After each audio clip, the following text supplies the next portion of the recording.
Good morning, lovely people. Great to be with you on this lovely Saturday morning or afternoon, wherever you are listening to me today. My name is Dahlia Zayed. I am the founder of Forward Consultancy that covers the Middle East and Africa in terms of brand strategy, consumer, and retail.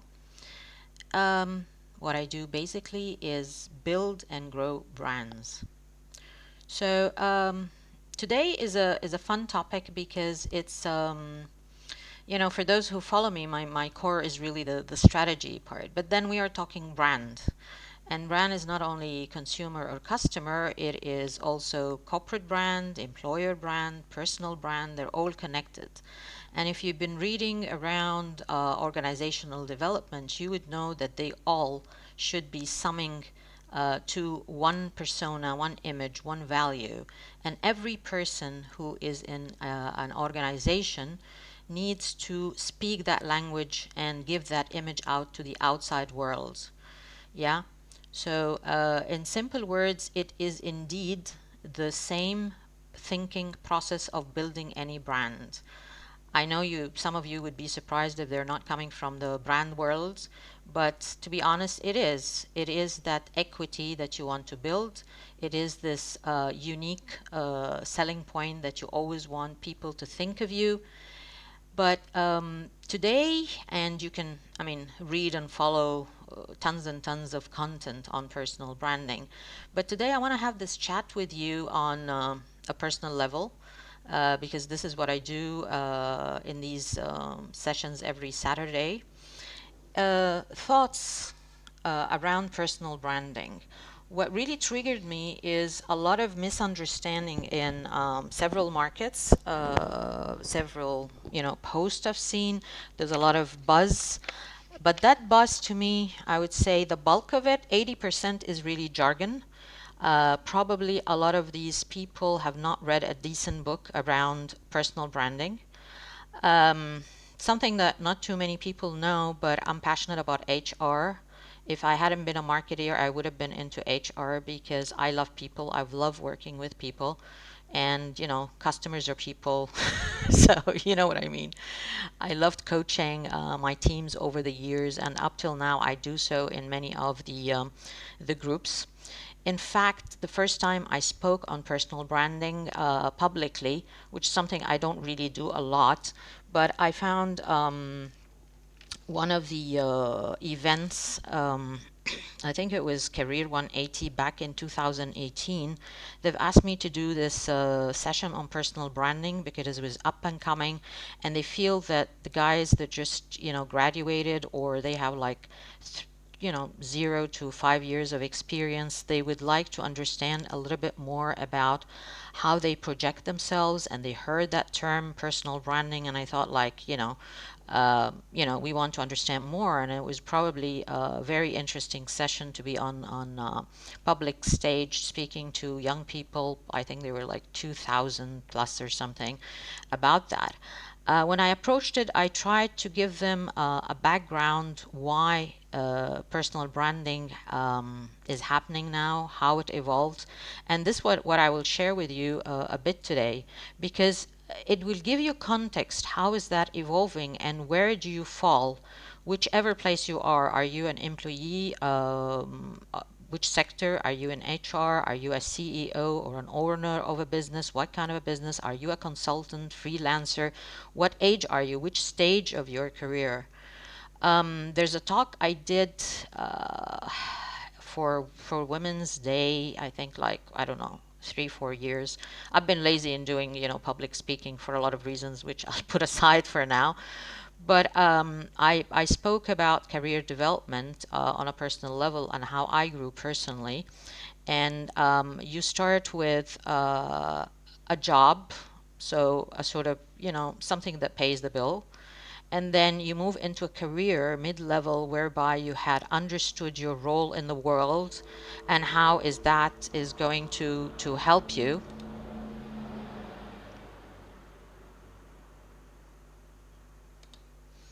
Sorry guys about the noise, but they suddenly decided to have helicopters day today in Cairo, or where I live.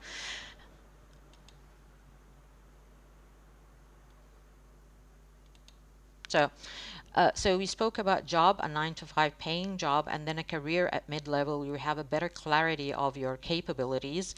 And then at some point, I'm not going to link that with age, but you understand that you need a purpose in life. It's a bigger picture of who you are and what you want to be for yourself and for your community moving forward. Most people would have that around, I don't know, 45 years old. And this is why maybe today you find a lot of people who are seniors, they want to do their own thing. They want to be entrepreneurs, leave corporate and do a startup, whatever, or completely change careers. Yeah, so a job, career, and a calling. That's what I think. I think when you understand who you are and your role, that really helps whether you want to make a decision about personal branding or not. Now, the two things that really bugged me and initiated this talk, and I did a few videos on that, is that um, one of the things people, I don't know where that assumption came from actually, but people think if you're popular, you're a personal brand. If you are asked to do public speaking in events and conferences, you're a personal brand. I hate to tell you this, but it's not true. Yeah. It could be the case that you are a personal brand and you are popular. When I say popular, as in you have a number of followers, you get speaking appointments and all of that. But the other way around is not. And I sort of, on a personal note, I pity people who go into conferences because their company has sponsored the event and they actually create panels around topics that is interesting for that particular organization, but not specifically for the audience. I mean, I've seen it all, and it's not like an Egypt slash regional thing. I've seen it in many conferences abroad as well because I'm a public speaker, and I've been exposed to that. And it's really sad in a lot of ways because that person, when he leaves the organization for whatever reason, uh, is going to sort of not receive these invitations, and it's going to be very frustrating for them. It could be the case that they are amazing personal brand and a great speaker and so forth. So, but the bulk that I'm seeing, it's probably not. It's more of exposing yourself. You sit there in a panel, you're speaking about yourself. You're not speaking on the topic. You're not knowledgeable on the topic, and it's just blah blah blah blah. So that really pissed me off, I have to say. And in a lot of cases, I actually don't attend events anymore. Looking for content and value, because you know what? The most valuable thing you can give to anyone is your time. Seriously. And time goes and never comes back. I mean, hopefully everyone is in good health, but at some point, even if you're sick, you'll get better. But time, it doesn't come back. So it's one of those things you need to think hard. Where do you want to spend your time? And therefore, what is value to you? And hence, if you need a personal brand. And that takes me to the other point, is that everybody wants to be a personal brand. Do you need to be a personal brand to be successful? I think not. I mean, all of that narrative around somebody who is, with 2 years of experience, and coaches, career coaches tell them, yeah, you have to be a personal brand. And you get all of these, funny titles on LinkedIn. Somebody who's like 2 to 3 years of experience and tells like, I'm a guru, I'm going to transform your organization. Now, seriously? Now, there are two things happening here. You're fake, you're not credible, and if you're doing this to get hired, I mean, hiring people or recruitment agencies are not stupid.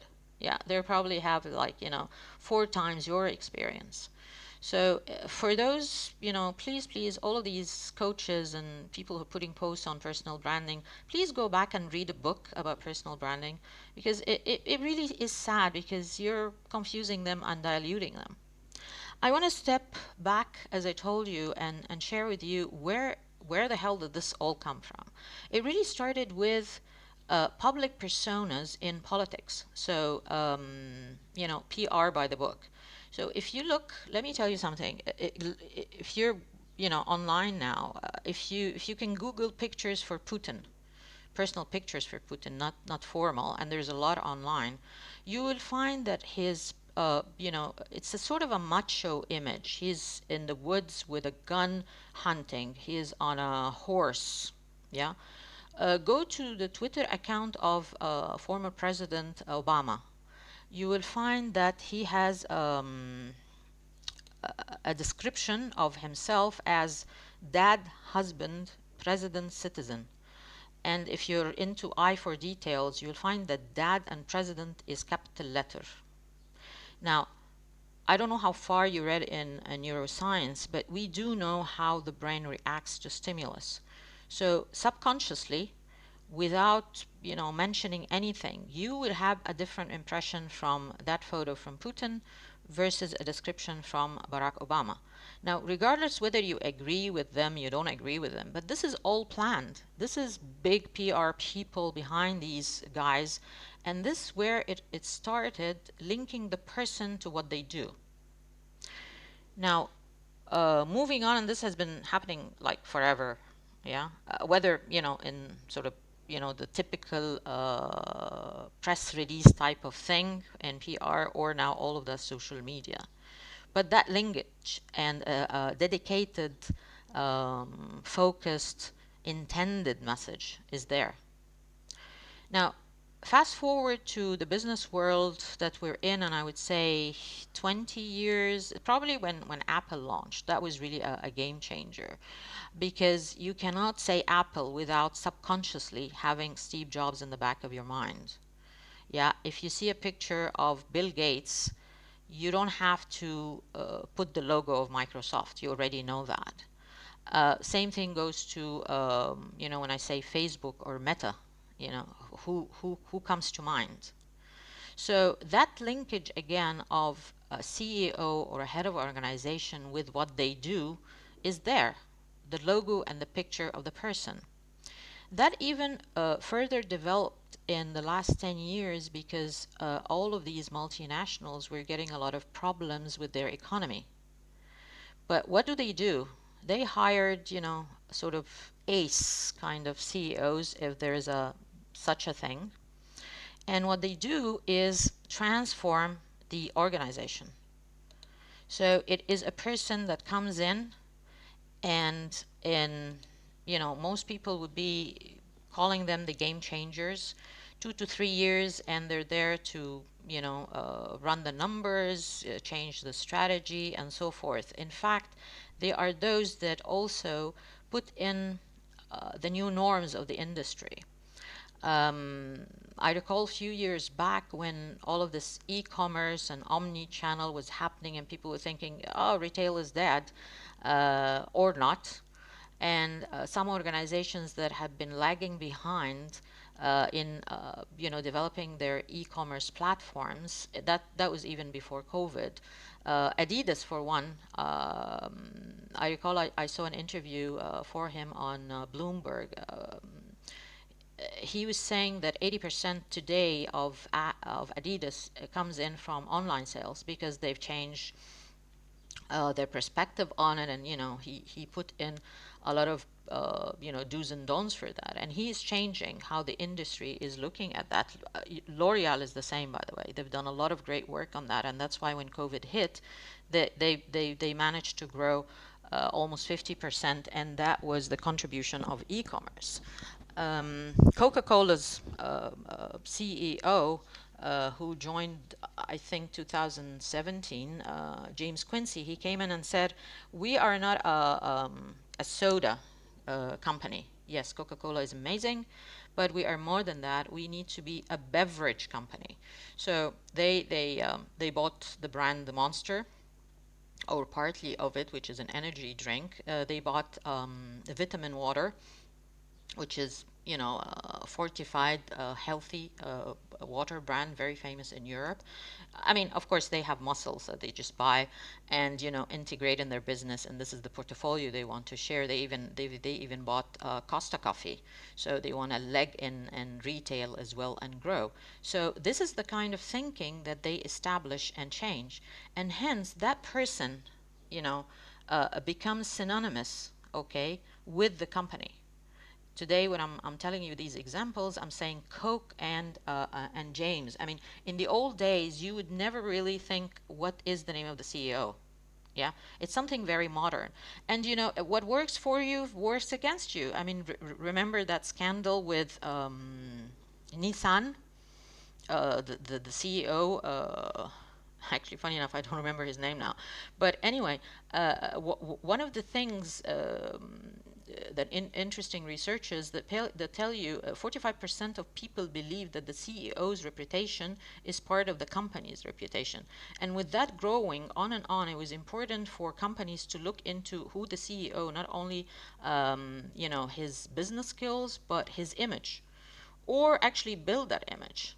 A lot of employees now can actually go for the name of the company and the role, but also look into the CEO and his persona.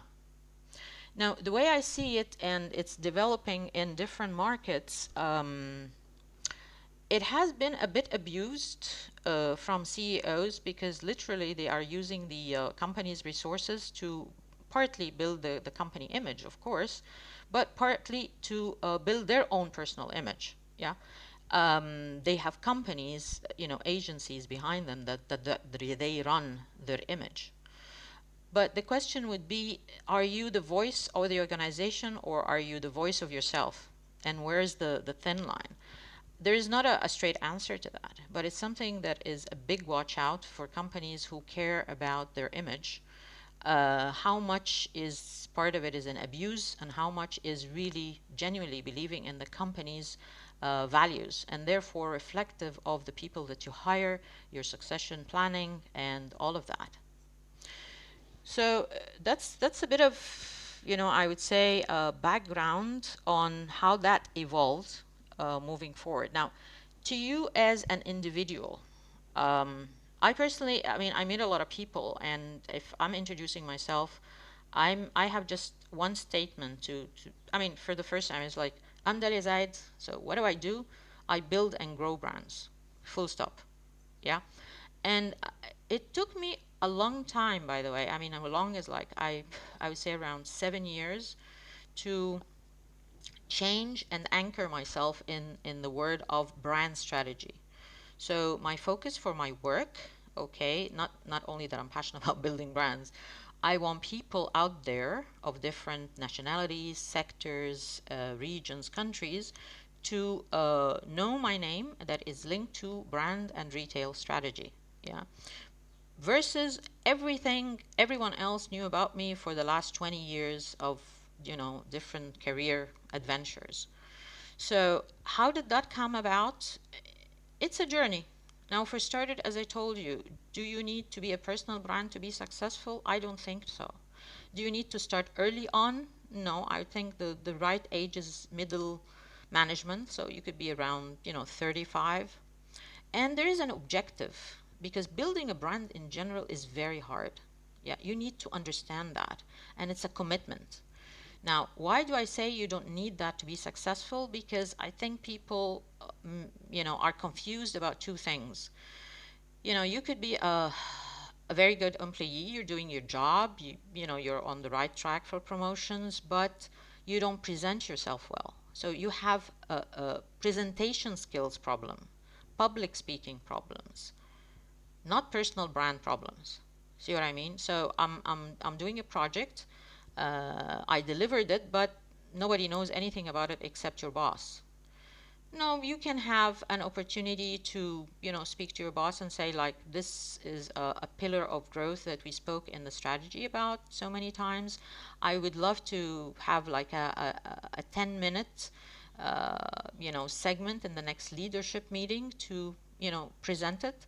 Um, and you know, it's up to you and your speaking skills. If you feel that your speaking skills are not good, your presentation, your storytelling, you know, your tone of voice, I mean, all of this can be teachable. I mean, I give talks on this, by the way, and I give it for free for young people, how to speak and present themselves and do storytelling, because it's extremely important. And I do it for startups as well. There's so many times I sat on panels to, evaluate a project, and the idea is fantastic, the guy's great, but he cannot present themselves. And especially when you have like a pitch in 3 minutes or less, you have to be very focused.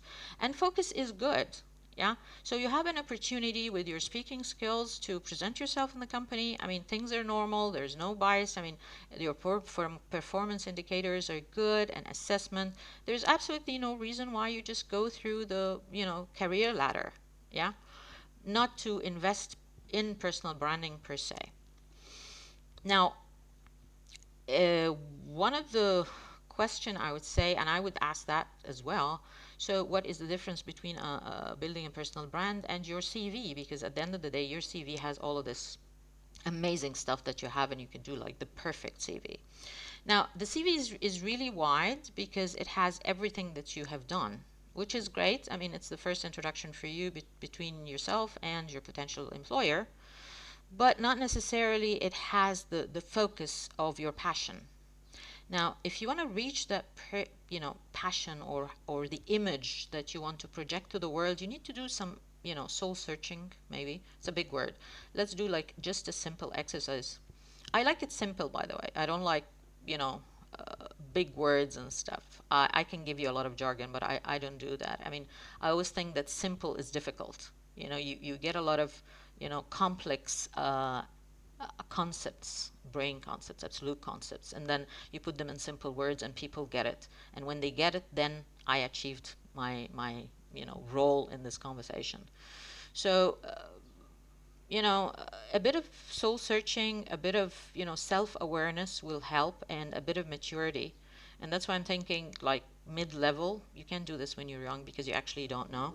And we evolve, and you can end up, retired, but still you don't know your role in life or what you are. I mean, it's a mix between your professional and your personal life. So sit with yourself and ask yourself to describe spontaneously yourself in 3 descriptives. Yeah. Spontaneously, don't think too hard. So, top of mind, what are the 3 words that will come to you when you say Ahmed? Yeah. And then do the same exercise. Ask a friend, ask somebody from work, and ask a member family. Yeah. To do the same thing. Spontaneously, when I say Ahmed, what comes to your mind? Take these words, sit together with yourself, and see these descriptives. For starters, if they are homogeneous or there are repetition, then there is a pattern, which is good and bad. So it depends really on what that pattern is. Yeah, if it's positive, then good. That means it is part of your strengths. So you put that in the positive things. And the other side, um, Ajay, I will get questions after the sessions. Is that okay? Yeah. Thank you. And then if there are sporadic descriptions that don't match, go back to the person and ask them, what's the reason you gave me that description? Because can you give me an example whereby I have projected that attitude or whatever. Now these words could be something soft as in you're reliable, or something technical. Yeah, most of the time. It would be soft skills, and that's absolutely fine. So let's say commitment. So if I give Dahlia a project, she will deliver it and committed to delivering by the quality that is required. For example, I can count on her. Now you can count on me as a friend, but also as an employee. Yeah, so that is something that you want to project or not. And then with all of these words, you need to map these skills versus what is happening in the outside world. Okay, so you have all of these descriptives and you have a target. That target is 2 things: what you want to be, what is the next role you're looking forward to, your ambition in a career, and what is the target audience out there. That target audience is actually your market. Yeah, so that market, what do they want? What are the vacancies? You need to do that exercise of understanding yourself and all the descriptives and the outside world, which are the opportunities and competition. Whether you are already in a company or you're not in a company. Yeah. So out of all the opportunities out there, what are the ones that matches your capabilities, and if not, can I develop? And also understand their needs, because it's a mix and match exercise. You need to be comfortable with what you have chosen for yourself, and the reason for that is going to be a commitment. And that's why I was telling you, building a personal brand is very hard. It's a commitment. You always have to deliver on that descriptive. Yeah. If you know, let's say uh, you tell it like it is. You know, you're always open. You know, you're not kind of a sneaky political person. You'll say what you think, but it could be the case that you always say what you think, but you know, in an aggressive, not assertive way. And you've been getting that feedback, but it's something that you want to continue to do as part of your values and who you are. So what you need to do is coach yourself to still say what you think, but in an assertive way, not in an aggressive way. And you say, like, you know, you're fact based. This is not what I think. No, there are facts why I believe that this is, you know, the right thing to do. So there's a bit of choice here around the values you want to project. There's also a bit of coaching to yourself if you want to evolve that value, and you need to make sure that it is actually something that is needed out there. You could be in a company, in a culture that does not appreciate people speaking up.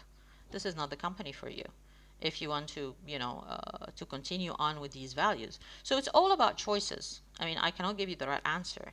It's again the thinking process. Yeah.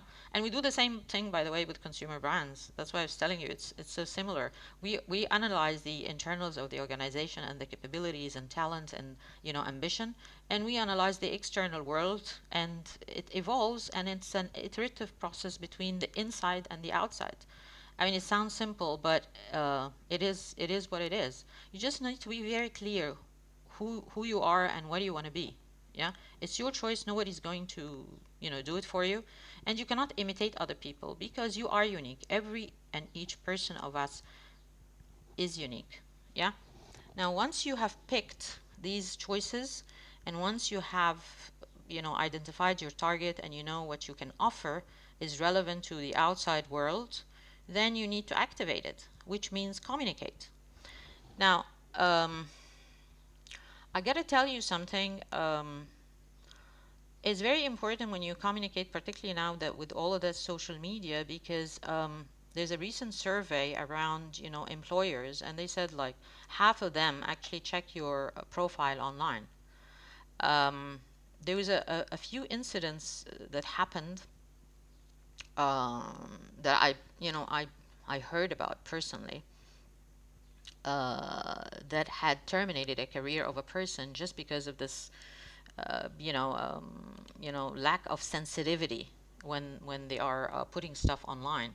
So there was this executive person in an oil company, British, very famous, and she was reallocating. She's in the UK, and she was British, obviously, and she was reallocating to South Africa for a project, and she had checked in, you know, Heathrow Airport, and put a nasty that was on Facebook, sort of a nasty racist kind of comment that she's going, you know, to the black people in South Africa type of, and so, you know, it's a long flight, obviously, from the UK to Joburg.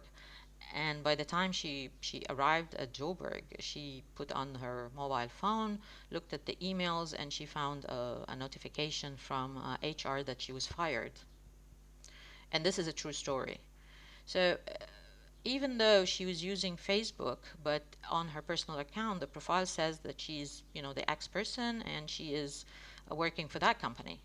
Yeah, it's that sensitive with big companies. I know there is another, you know, pharmaceutical company, again during COVID.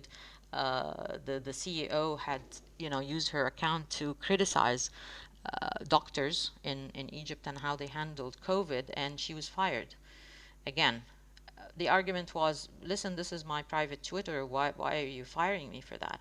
So it's become really very, you know, sensitive. There's a lot of posts I see um, from young people who get fired or, unjustly, treated by companies. And, they might be 100% right.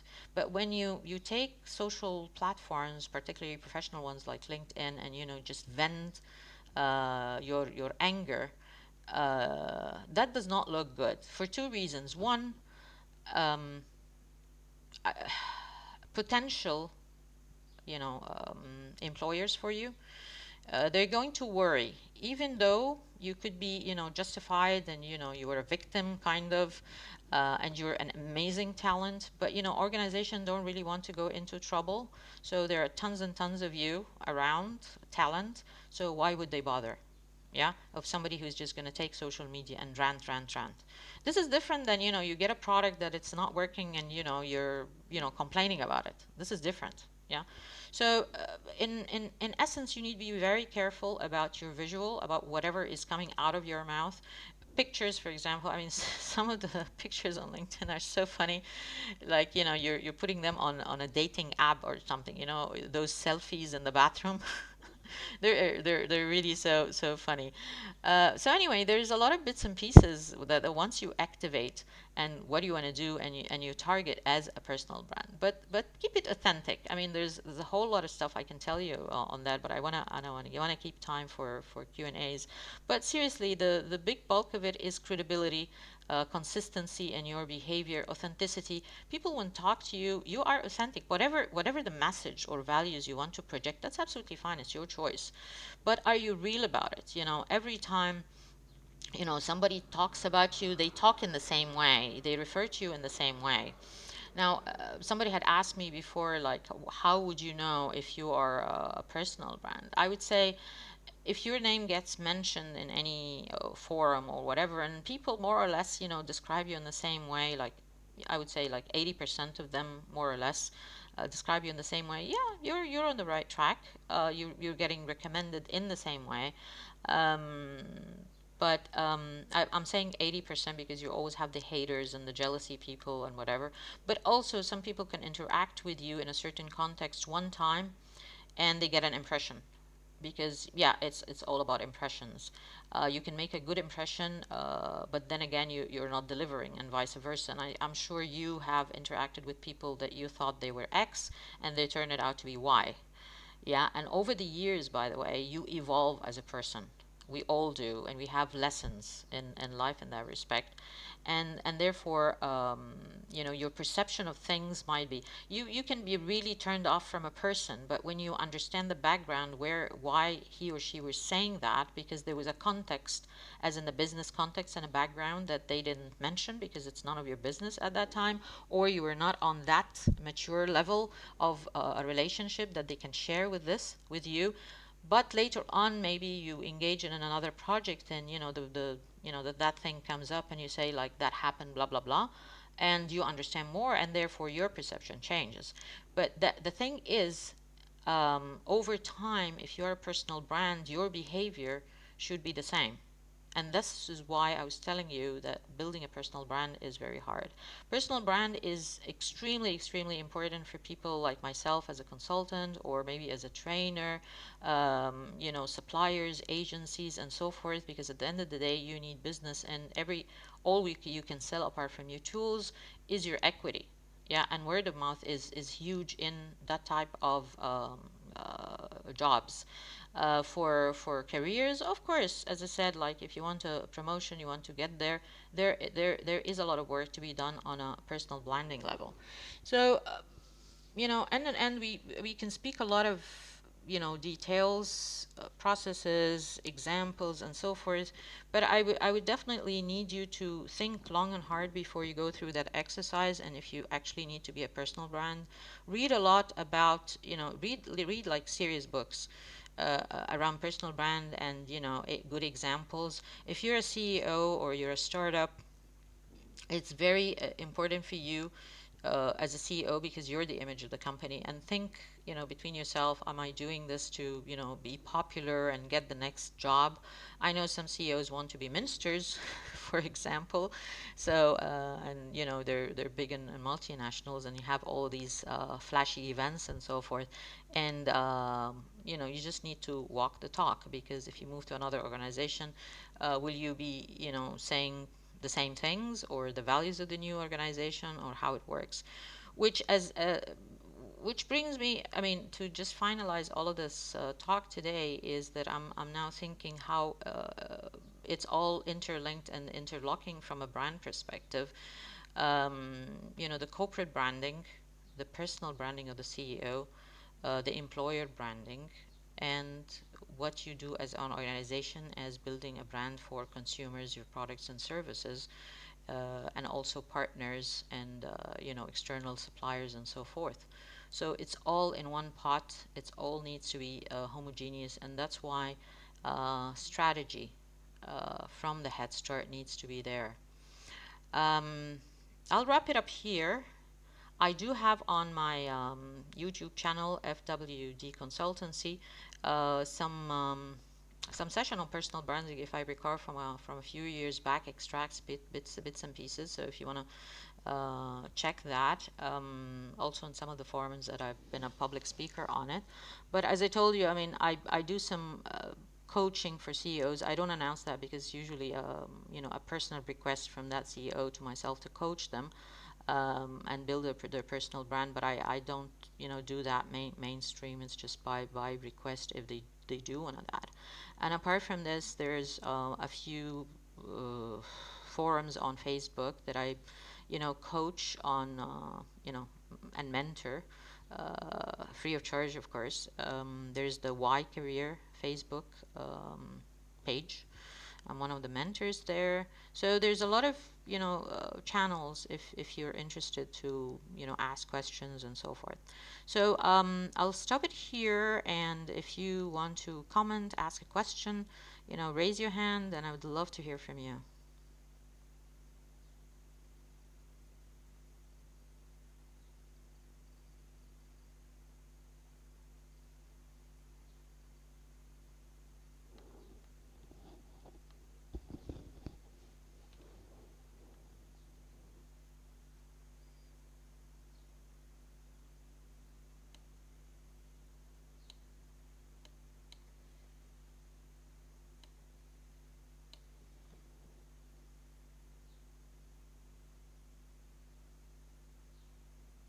Oh, and I love to get hearts as well. Thank you, Shayma.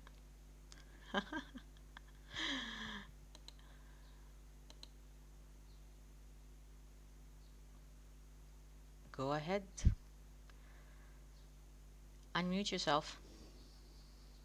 I actually thank you for the informative session. I loved it. You're Ala. That's how you pronounce your name? Ala. Ala. Ala. I am Ala.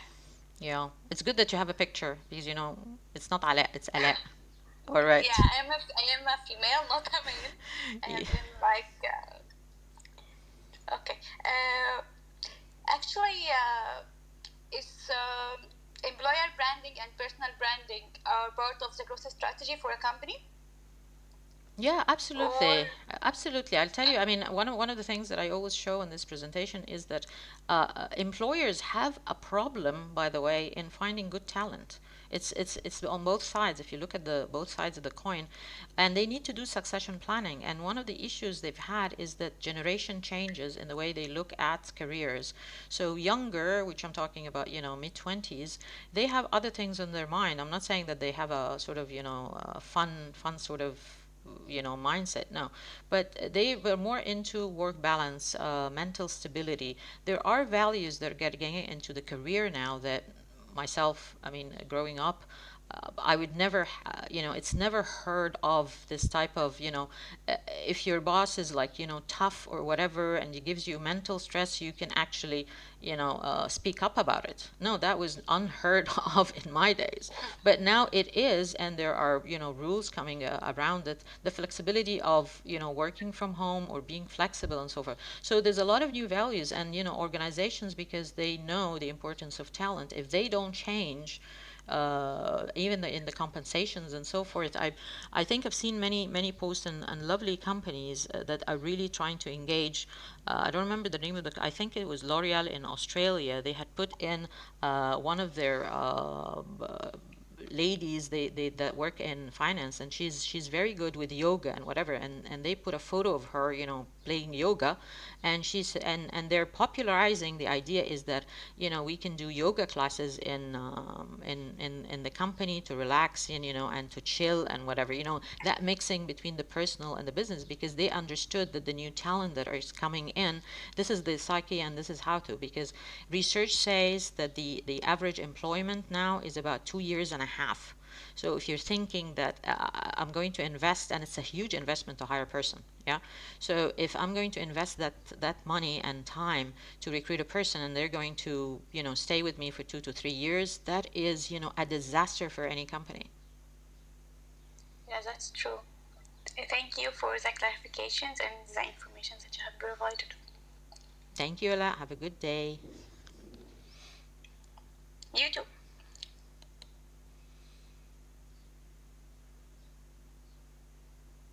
So Ahmed Nigm, please go ahead.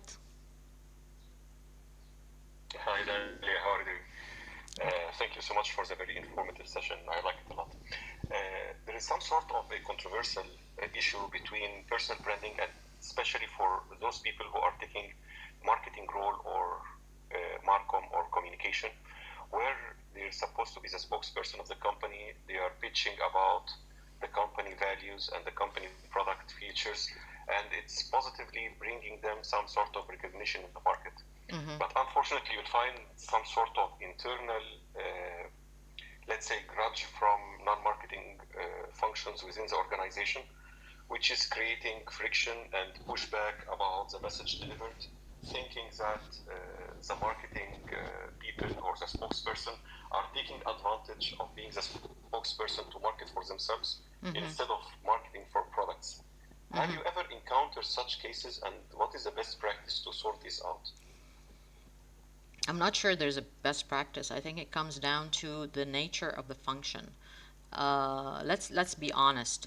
Marketing is flashy. There is not one person I would tell you that is graduating now that I have not heard from him is like, I want to be in marketing. And I was like, I tell them like, by the way, marketing is huge. It's difficult if you want to be good at it, and it's very competitive. Yeah. So as the function dictates, it is flashy by default. I mean, especially if you're in a big company and you have a big budget. So, not to belittle finance people, for example, but they have a persona. Like they're nerds, kind of. Again, no offense, guys, for who are into finance, but the thing is, this is what the society, and not society, actually, even globally. I started my career in research, and if you think a researcher has a certain persona, as in thick glasses, always with numbers, that does not know how to present and so forth, and I was conscious of that, but my persona is different as Dahlia, and as I evolved, I understood very well that I need to change that even for myself versus others. And funny enough, it was good for the company when I engaged, as of course, I grew more in my career. I built credibility. It was fundamental for leadership teams to always sense check what is going on with research and intelligence department, because there was an evolved persona of that function, and that now they are speaking up. They're not these nerds, in front of the computer. Yeah. So the point is, I mean, it's a worldwide problem, by the way, and I think it's really changing. And R&D people, for example, I've worked with them a lot, and some of them are really amazing people, and I push them to speak up in when I do innovation workshops, because it's multi-function. And some of them are some of my best friends, and we go a long way. So I hear you on this problem, but it might be the case that they need to develop themselves internally, because I mean they don't have an opportunity to speak up in forums, for example, in panels and conferences, because that's not their role. Yeah, I mean, let's face it. But internally, they could promote themselves in changing that persona to be outgoing and outspoken, and goes back to their skills as speaking skills. Okay, clear. Sure. Thanks, Ahmed. Thank you so much.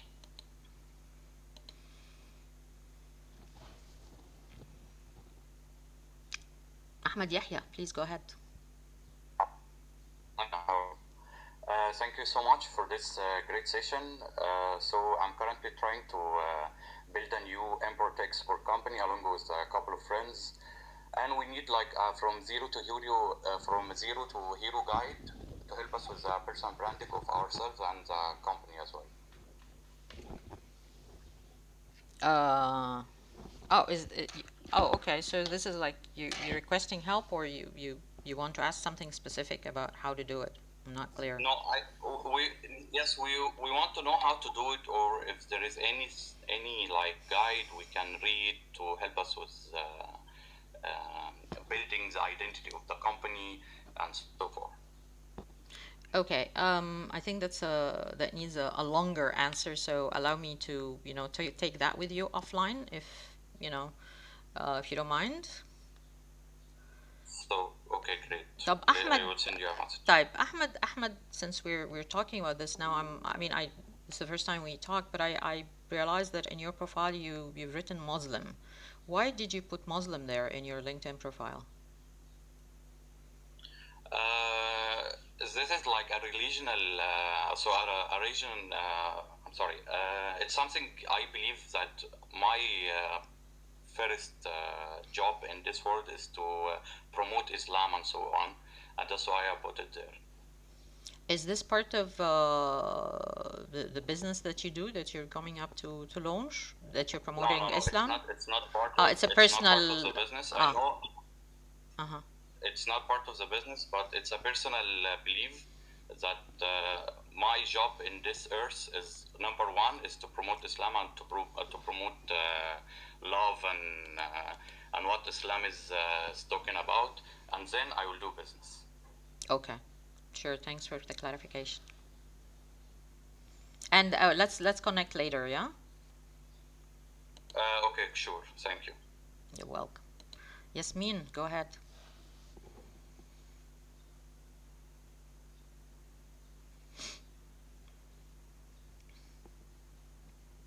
Yasmin, unmute yourself.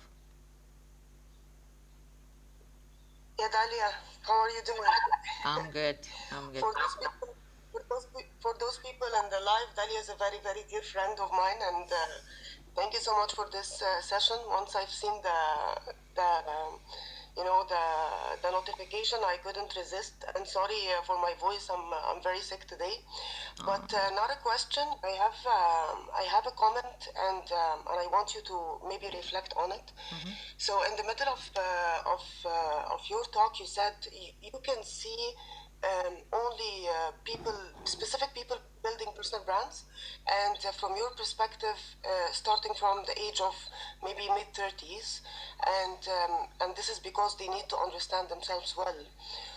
While now in this world where the world is very, very competitive, the rise of social media channels, everyone can present themselves freely, and like you said, employers, they also check social media channels of every single person, by the way.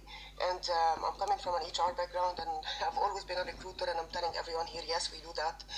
So, and we do that for students, we do that for juniors, we do that for C-level, we do that for managers. And I teach personal branding for students, for employees, for entrepreneurs, and each section or each segment of this audience, they should have a personal brand in a different way. So for a student, his or her CV, LinkedIn profile, how do they do networking in employment fairs with HR teams and recruiters? What do they write in on ETS, like the online application systems when they apply for jobs?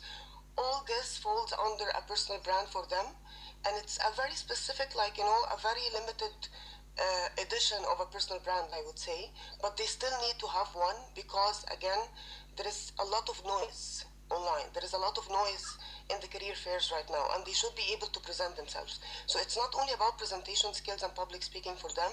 They should also have a full-fledged CV, LinkedIn profile, cover letter, or networking offline and online and so on.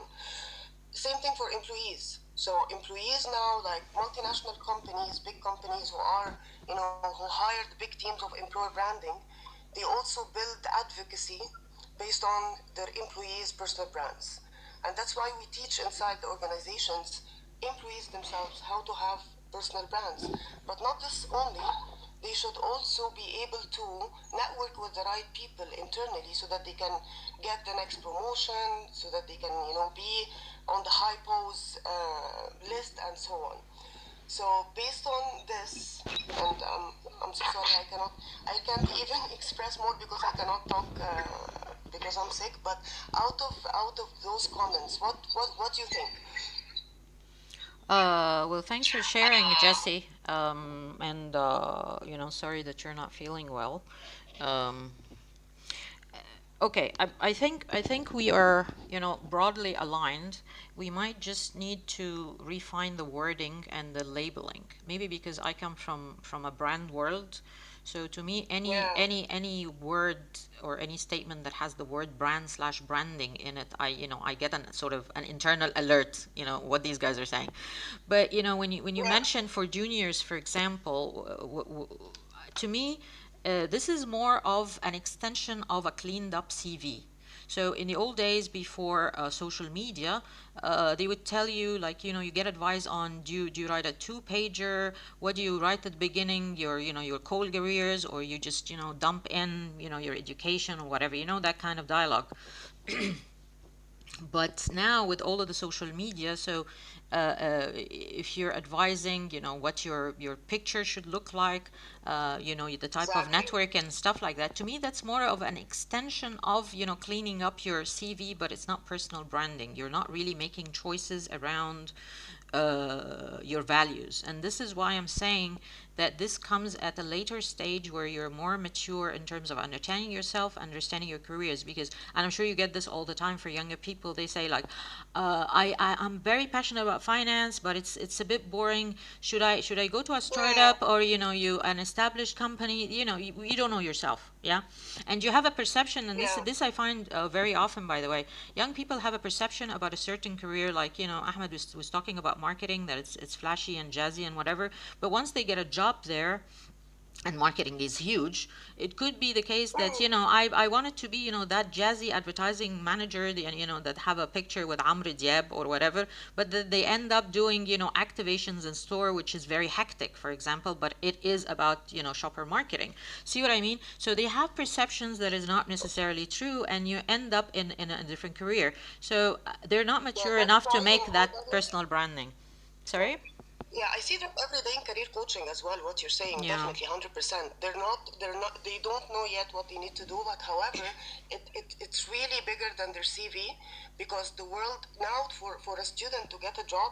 So believe it or not, in Schneider Electric, for example, we receive 30,000 to 70,000 CVs of fresh grads. Mm-hmm. Okay, they really need to show out up, and they really need to have a strong LinkedIn profile, social media channels.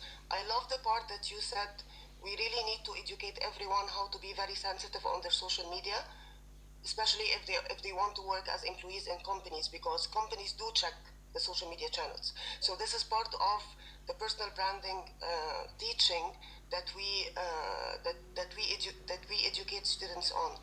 So it's really, really, I would say that our generation only cared about CVs because it was the only way to reach, to land your job and to reach the employer. However, right now it's so different, and again, because we have a lot of channels that we are talking with HR teams and recruiters on, and also a lot of events, and also a lot of online webinars. You know what I mean? Yeah. So it's very, very important that for them to understand how to present themselves and to have a specific personal brand. And again, that's why I said very, very limited edition, or very, very limited version of a personal brand.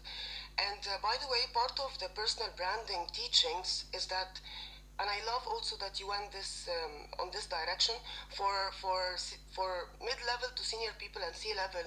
Even as employees, when I teach personal branding for our employees in Schneider, we usually go through deeper conversations like, what is your life purpose and what do you want to reach in your life, because it should be part of your personal brand as well. And this is the kind of communication that you want to give to the world. Like, what are you going to talk about? Okay, let's take it deeper. What do you want to impact the world with? What do you want to achieve? So this is a bigger version of a personal brand from here. Like, yes, from the middle age to C-level for sure.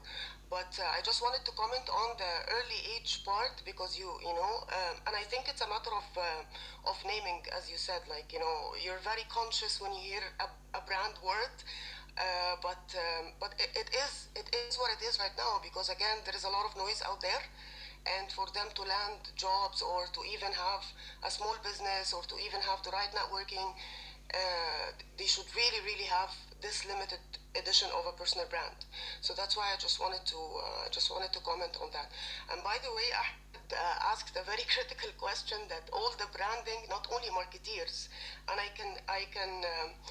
I'm sure that Dalia, you can reflect on his question, that all marketeers or branding or PR or comms teams, they get the same internal grudges from all other employees. Like, they get the same, why does this person appear in every single event, and they get the chance to be in a panel discussion, or they get TV interviews and so on, and not us. And I think it's and I think it goes back to the maturity of the organization.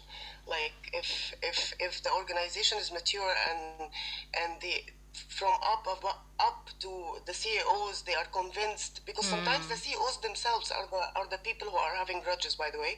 So if they're not mature enough to understand that this is part of the job, and it's good for the employer brand, it's good for the corporate brand, then those jobs will still face those kind of challenges. And that's why employer brands, not for all organizations, by the way, employer brands is for a certain maturity. It needs a certain maturity to have an employer brand. What do you think, Dali? I think it could be for everybody, but the key, as you mentioned, is the buy-in from the top guys, because it all cascades from above. I recall I started, I mean, I ended up my career in Mondelez, but it was actually Cadbury when I joined them in 2006. But even earlier than that, I was in between jobs, and they asked me to come in. That must have been like 2005 maybe, for a session with strategy, and it was the first time I get introduced to the team, including the GM at the time. uh, and the first minute, my impression was, we were supposed to start at 9 a.m. and we actually started at 9 a.m. And this was long, long, long time ago. But the level of discipline and the level of conversation I heard from the leadership, the strategy team at that day, gave me a very positive, impression. And that was led by the GM. And later on, a year later, when I joined them as an employee, and for 9 years, he's been always that person with those kind of disciplines. So I would tell you, the thinking and the values, in simple words, it comes from that person above, and hence that linkage today between a CEO personal brand and an employer and a corporate brand and so forth. They're all interlinked. We're all saying the same things. And when people, and we've seen a lot of bad examples, whether globally or locally, around when management changes on top, or even marketing. I mean, you come in and you see the portfolio and you say, like, oh, I don't know, I don't like brown, I wanted orange, let's change the branding. This happened. Yeah, it's really ridiculous. And the CEO would come in and say, no, no, no, I don't mind these values, blah blah blah. So every corporate should invest employer branding, absolutely, and moving forward. And it's an amazing sub segment of branding. And but it all comes down from the buy-in from the person on top. Now, one comment on your earlier talk on younger people. My reservation would be only on the level of depth they would go into, so that they can call themselves personal brand. I would rather them invest in speaking skills, communication skills, because they will need them anyway. How you present yourself versus calling it personal brand. So maybe we're just discussing the wording and the level of depth of how far you're going to the personal brand versus the bigger picture itself. But of course I hear you about the competitive competitiveness, but part of the competitiveness is the clutter. So how do you stand out? Because the whole idea of personal branding is standing out. Today, if I meet a person and I tell them, hello, I'm Dahlia Zayed, what I do is build and grow brands. We can then discuss like for 2 hours what the hell what I was doing, in my 20 years. Yeah, that's fine. But as a first impression, I know who I am about and what I'm advocating for. I can then Exactly. go on and on and on and so forth. So thanks Jesse for the feedback and engagement. I hope you feel better. No, thank you. Thank you so much. Thank you. Guys, any more questions? We're topping the hour now. um, Last call for questions or comments. So I just want to tell you that next Saturday we're off for Eid, the Iftar. كل سنة وانتم طيبين. And then we resume again, as I told you, these series. This is season 1 and this was episode 3. The replays are on my YouTube channel, FWD Consultancy. After the holidays, the Saturday, the following one, we are going to deep dive for you all foodies on a trend called food as medicine. So we're going to look at that trend in more details. And then following that, I'm going to do a session 2 of innovation part 2, because the one I had last week was amazing. The feedback, I mean, when I got questions, we spent on questions double the time that actually I spent talking. And there was a lot of interaction from startups from around the world, particularly South Africa and Nigeria. So I was happy that. So I'm going to do a part 2 on that, and keep following the calendar. I post them as they get. So have an amazing time and a lovely weekend for those celebrating this week or next week as well. We have Shem and Nassim for those, non-Egyptian. You know that this is a very special Pharaoh's holiday, because it's the beginning of spring and it's only for pharaohs, and we're the only ones who take it around the world. So I'll leave you here. God bless you, and thank you very much for listening, and bye.